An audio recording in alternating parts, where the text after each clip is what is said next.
السلام عليكم ورحمة الله.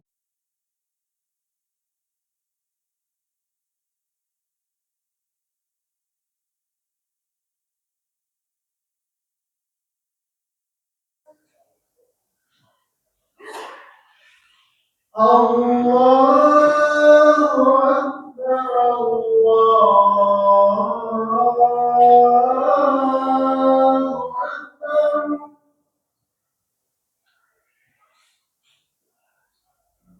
أشهد أن لا إله إلا الله.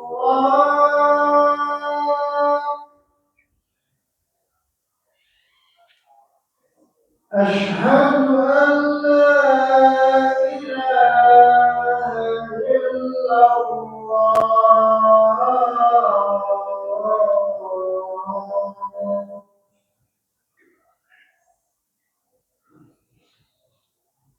أشهد أن محمدا رسول الله.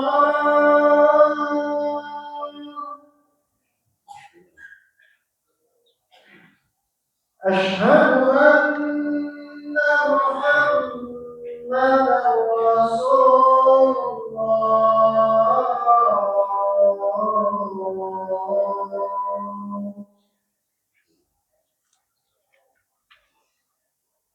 حي على الصلاة.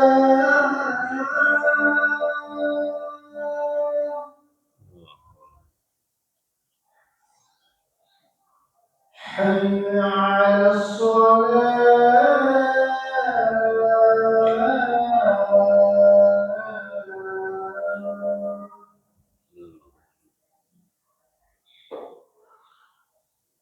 حي على الفلاح.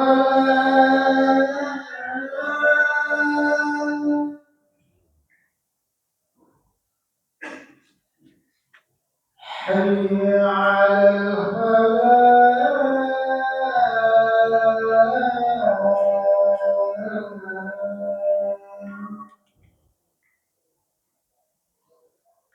الله أكبر الله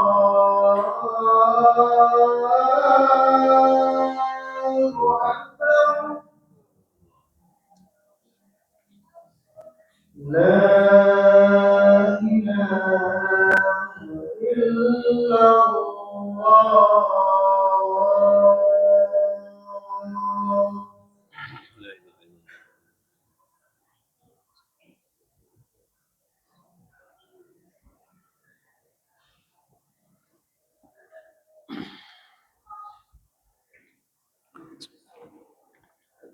الحمد لله رب العالمين، نحمده ونستعينه ونستغفره ونؤمن به ونتوكل عليه ونعوذ بالله من شرور أنفسنا وسيئات أعمالنا. من يهده الله فلا مضل له ومن يضلل فلا هادي له. أشهد أن لا إله إلا الله وحده لا شريك له، وأشهد أن محمدا عبده ورسوله. اللهم صل وسلم على نبينا محمد وعلى آله وصحبه وبارك وسلم تسليما كثيرا كثيرا. أعوذ بالله من الشيطان الرجيم. يا أيها الذين آمنوا اتقوا الله حق تقاته ولا تموتن إلا وأنتم مسلمون.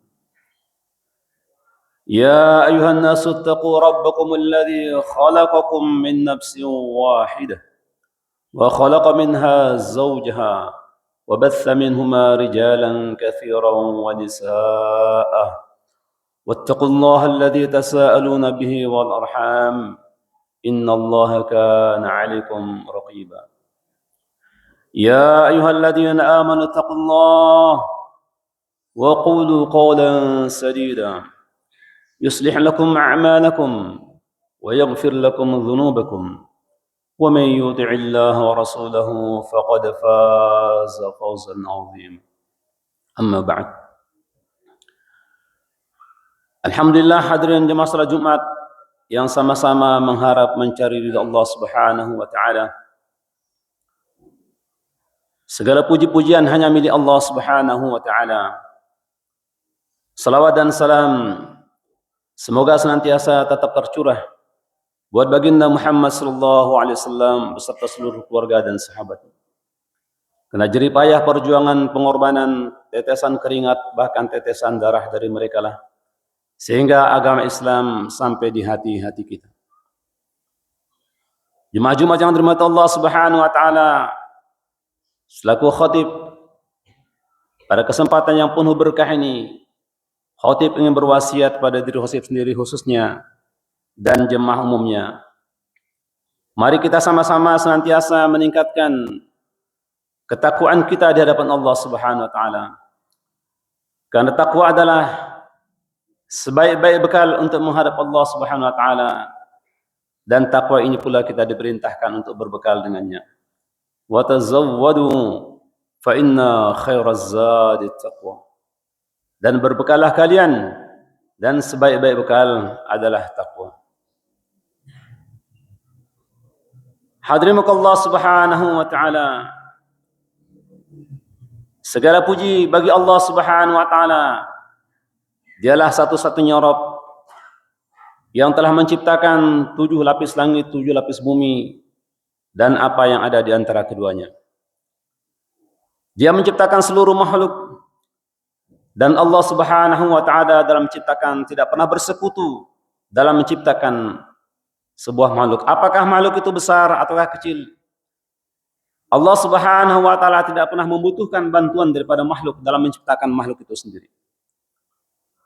Allah Subhanahu wa taala ciptakan 7 lapis langit, 7 lapis bumi, dan apa yang ada di antara keduanya. Sekali-kali Allah tidak pernah membutuhkan apa yang Dia ciptakan. Tapi semua yang Allah Subhanahu wa taala ciptakan, semuanya bergantung, butuh, berhajat kepada Allah Subhanahu wa taala. Allah ciptakan lautan yang begitu luas, sedikit pun Allah tidak berhajat dengan lautan. Tapi lautanlah yang berhajat, butuh, berharap kepada Allah Subhanahu wa taala. Allah ciptakan matahari yang begitu besar. Allah tidak butuh dengan matahari, tapi mataharilah yang berhajat, bergantung, butuh kepada Allah Subhanahu wa taala. Terlebih manusia yang Allah Subhanahu wa taala ciptakan. Allah Subhanahu wa taala tidak membutuhkan manusia, tetapi seluruh manusia bergantung, berhajat kepada Allah Subhanahu wa taala. Maka kehebatan Allah Subhanahu wa taala perlu kita ulang-ulang agar terpatri di hati-hati kita. Allah Subhanahu wa taala zat yang maha sempurna. Tidak berkurang khazanah Allah Subhanahu wa taala dengan kedurhakaan kita, dan juga tidak bertambah khazanah Allah dengan ketaatan kita. Sebab Dia zat yang maha sempurna. Hadirin Allah Subhanahu wa taala, itulah hebatnya Allah Subhanahu wa taala menciptakan apa saja. Dia tidak pernah bergantung kepada apa yang diciptakan.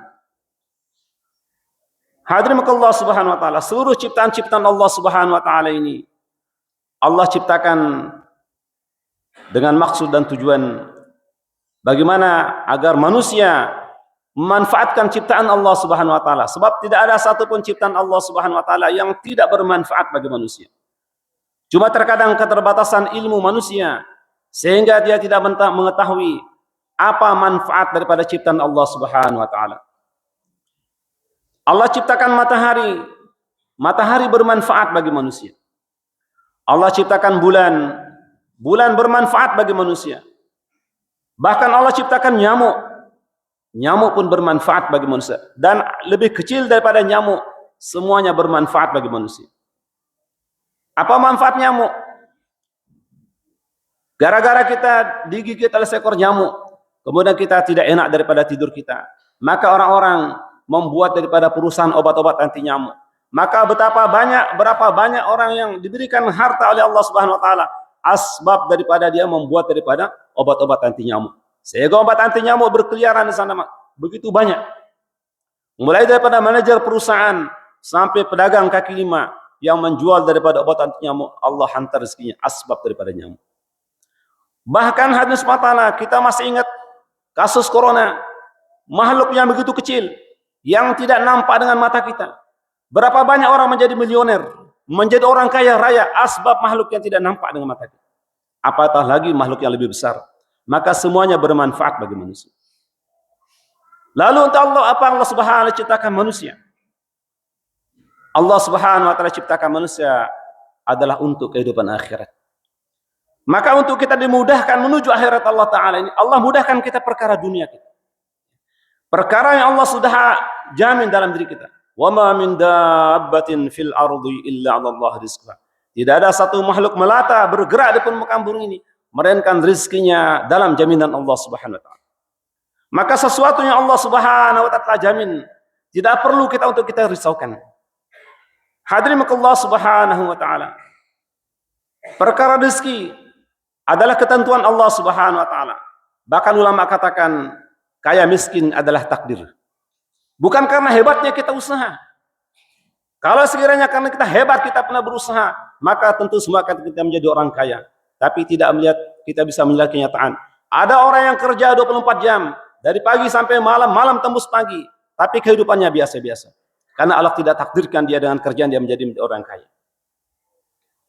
Hadirin Allah Subhanahu wa ta'ala. Seorang petani turun ke sawah pagi-pagi, dia rela hujan kehujanan, panas panasan untuk menanam daripada padinya. Pagi hari dia berangkat, kemudian dia rela bersusah-susah tinggalkan keluarganya. Datang hujan, dia kehujanan, dia tidak pandang hujan, kemudian dia turun ke sawah. Kemudian dia tanam, dia semai padinya. Terkadang SWT baru dia semai padinya sudah tumbuh bagus daripada semaian padi. Tapi tiba-tiba datang kemarau sehingga tidak jadi daripada semaian padi. Atau dia tanam padi, turun ke sawah, kemudian dia tanam padinya, tabinya dia tumbuh menjadi hijau, subur, dipupuk dan sebagainya, kemudian keluar buah. Tahun ini dia berhasil panen dengan melimpah. Tapi satu ketika hadirin sekalian, seorang petani datang juga turun ke sawah, kemudian dia tanam padinya, tumbuh padinya subur, datang bunga. Ketika keluar bunga, tiba-tiba curah hujan tidak ada. Pengairan tidak ada, sehingga sedikit pun tidak ada yang didapat oleh seorang petani. Padahal dia sudah bekerja dengan hasil pertanian. Hadirin Allah Subhanahu wa ta'ala. Maka Allah Subhanahu wa ta'ala melapangkan rezeki kepada siapa yang dikehendaki dan menyempitkan rezeki kepada siapa yang dikehendaki. Bukan karena hebatnya kita usaha. Bukan karena hebatnya kita berkreasi.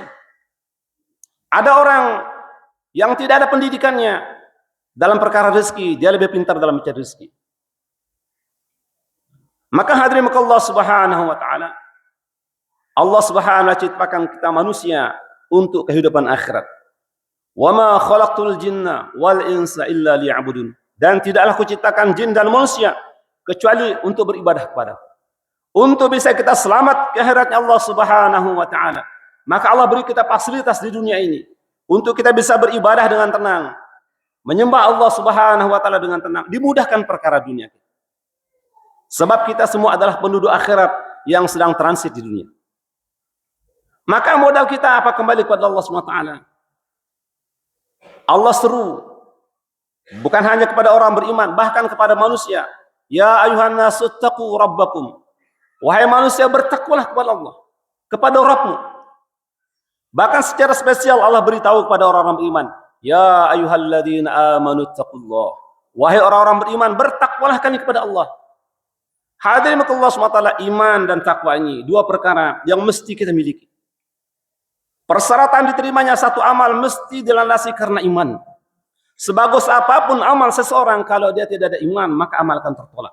Man amila salihan min dzakarin aw untha wa huwa mu'min falanuhyiyannahu hayatan thayyibah. Barang siapa beramal soleh, baik laki-laki maupun perempuan, dan dia dalam keadaan beriman, maka persyaratan mutlak diterimanya amal seseorang mesti dilandasi karena iman. Bahkan Nabi SAW beritahu kepada Umar bin Khattab, wahai Umar, sampaikan kepada manusia tidak akan masuk surga kecuali orang beriman. Mesti dia punya kalimat iman. Apa itu kalimat iman? La ilaha illallah. Inilah kalimat iman. Maka seseorang yang mau selamat di hadapan Allah Subhanahu wa taala, mesti dia punya ini kalimat. Mesti dia punya kalimat iman. Hadirin Allah Subhanahu wa taala, iman di samping kita ikrarkan dengan lisan, dan tidak cukup sampai di situ, kita benarkan dalam hati.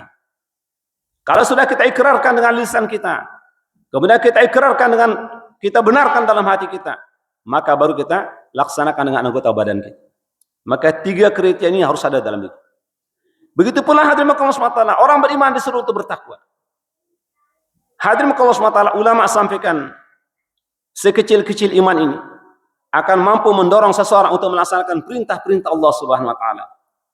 Begitu pula sekecil-kecil takwa akan mampu mendorong seseorang untuk meninggalkan larangan-larangan Allah Subhanahu wa taala. Sebab dalam agama kita bukan hanya sekedar perintah, tapi ada larangan. Ada perintah, ada larangan.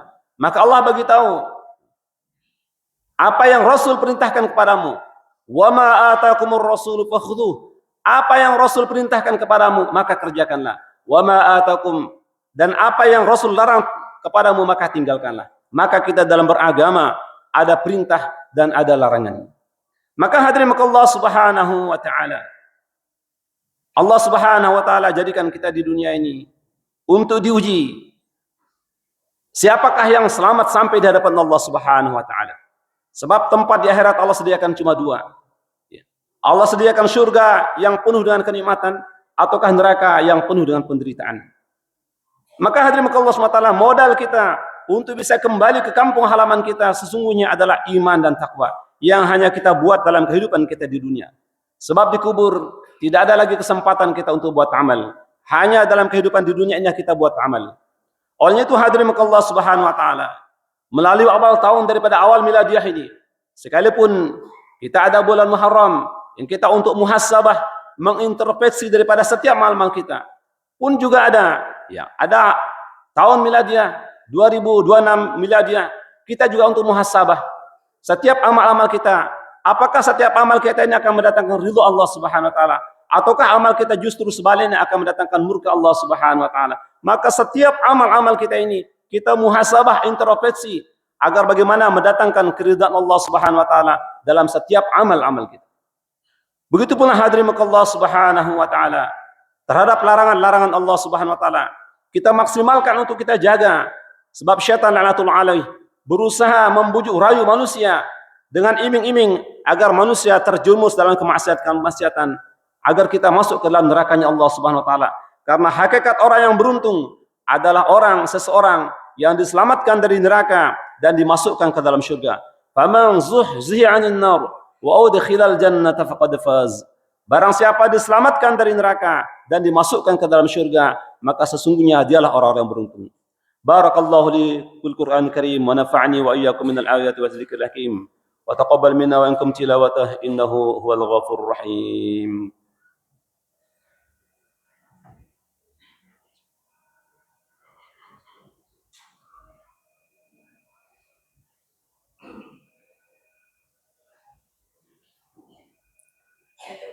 Alhamdulillah Rabbil Alamin. Alhamdulillah hamdan yuwafi ni'amahu wa yukafi mazidah. Ya Rabbana lakal hamdu kama yanbaghi li jalalil karim wa 'azimi sultanik. Asyhadu an la ilaha illallah wahdahu la syarika lah wa asyhadu anna Muhammadan 'abduhu wa rasuluh. Allahumma salli wa sallim ala nabiyyina Muhammad wa ala alihi wa sahbihi wa baraka wa sallama tasliman katsiran katsira. أعوذ بالله من الشيطان الرجيم يا أيها الذين آمنوا اتقوا الله حق تقاته ولا تموتن إلا وأنتم مسلمون يا أيها الذين آمنوا اتقوا الله ولتنظر نفس ما قدمت لغد واتقوا الله إن الله خبير بما تعملون. Hadirin Jumat yang dirahmati Allah Subhanahu wa taala, Allah Subhanahu wa taala menciptakan suasana dan keadaan. Suasana keadaan dipengaruhi oleh amal-amal seseorang. Kalau dia beramal soleh, maka yang naik ke langit berwarna awan yang berwarna putih. Maka ketika naik ke langit, maka dia turun menjadi keberkahan-keberkahan. Tetapi sebaliknya, kalau seseorang berbuat amal kerusakan, maka yang naik berupa awan yang hitam, maka turun ke langit berupa bala. Hadirin Allah Subhanahu wa taala, terjadinya bencana-bencana yang ada di negeri kita ini untuk kita mengintrospeksi diri bagaimana dengan amal-amal kita. Sebab Allah Subhanahu wa taala tidak pernah menzalimi daripada hamba-Nya. Justru hamba itulah menzalimi daripada dirinya sendiri. Hadirin Allah Subhanahu wa taala, ketika iman amal kita baik di hadapan Allah Subhanahu wa taala, maka seluruh makhluk ini melayani daripada kehidupan manusia. Angin akan mendatangkan manfaat, hujan akan mendatangkan manfaat, air akan mendatangkan manfaat, semuanya akan mendatangkan manfaat bagi manusia. Karena dia tunduk atas perintah Allah Subhanahu wa taala. Sebab seluruh makhluk ini tidak akan bergeser, tidak akan berani bergerak tanpa perintah Allah Subhanahu wa taala. Tetapi sebaliknya, hadirin Allah Subhanahu wa taala, kalau iman amal manusia ini rusak, maka semuanya akan mendatangkan mudarat. Air akan mendatangkan mudarat, api akan mendatangkan mudarat, semuanya akan mendatangkan mudarat, tidak lagi bersahabat bagi manusia. Sebab mereka tunduk atas perintah Allah Subhanahu wa taala. Air tidak akan mendatangkan mudarat kalau tidak diperintah Allah taala. Air akan mendatangkan manfaat kalau tidak diperintah Allah taala. Makhluk ini semata tunduk patuh atas perintah Allah Subhanahu wa taala.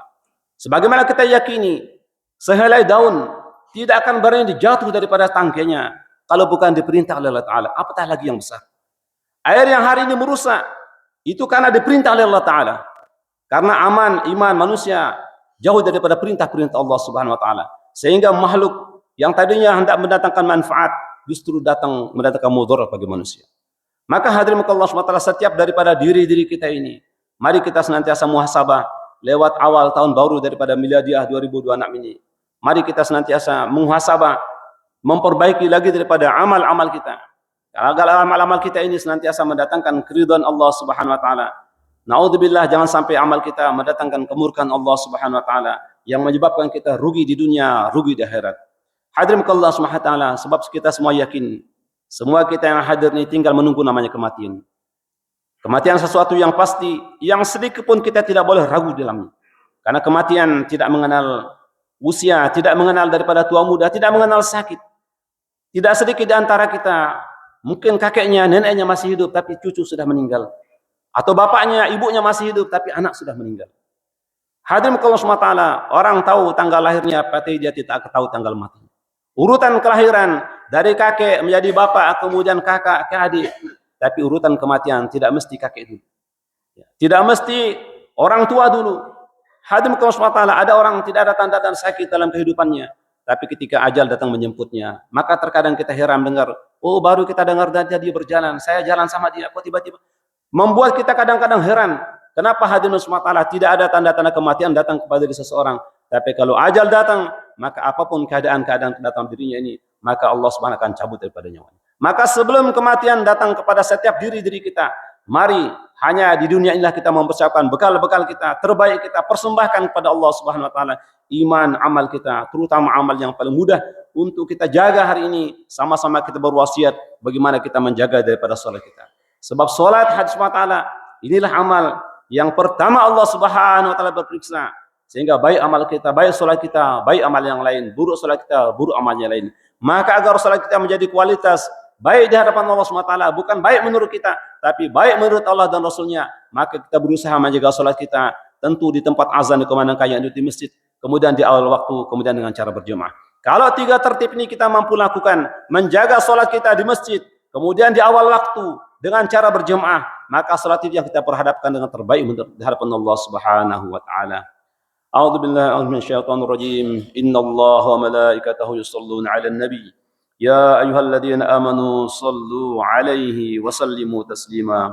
Allahumma shalli 'ala Muhammad wa 'ala ali Muhammad kama shallaita 'ala Ibrahim wa 'ala ali Ibrahim wa barik 'ala Muhammad wa 'ala ali Muhammad كما باركت على إبراهيم وعلى آل إبراهيم في العالمين إنك حميد مجيد اللهم اغفر للمسلمين والمسلمات والمؤمنين والمؤمنات الأحياء منهم والأموات وتابع بيننا وبينهم بالخيرات رب اغفر وارحم وأنت خير الراحمين ربنا ظلمنا أنفسنا وإن لم تغفر لنا وترحمنا لنكونن من الخاسرين ربنا هب لنا من أزواجنا وذريتنا قرة أعين واجعلنا للمتقين إماما ربنا لا تؤاخذنا إن نسينا أو أخطأنا ربنا ولا تحمل علينا إصرا كما حملته على الذين من قبلنا ربنا ولا تحملنا ما لا طاقة لنا به واعف عنا واغفر لنا وارحمنا أنت مولانا فانصرنا على القوم الكافرين